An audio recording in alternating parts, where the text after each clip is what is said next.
It was in the Oval Office on Wednesday that divisions in the European Union over the war in Iran were thrown into sharp relief. German Chancellor Friedrich Merz, praised by the US President for supporting Washington's mission, remained notably silent while Donald Trump lashed out at a fellow EU country, Spain, because Madrid refuses to allow the US military to use its bases.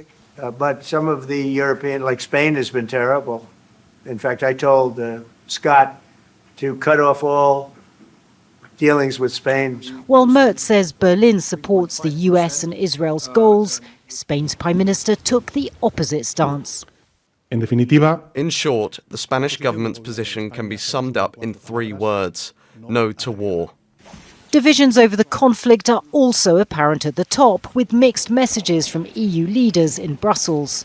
And this means a credible transition for Iran. While the head of the EU Commission has appeared to call for regime change, the bloc's foreign policy chief is cautious. The diplomatic track, the European Union and Gulf foreign ministers met today to discuss what we can do together to break the cycle of escalation.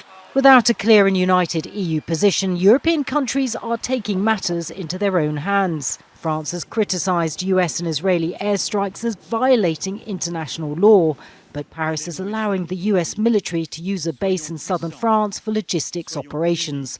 Portugal, Greece and Italy have also offered the US their bases for support purposes only. Once again, the European Union is being shaken by a war beyond its borders and failing to come up with a common response. But despite their differences, there is one thing the European governments do agree on, and that is that they don't want their countries to be drawn directly into this conflict. Most opinion polls in Europe suggest entering the war would be unpopular with the public. A drone strike on a UK base in Cyprus on Tuesday heightened anxiety.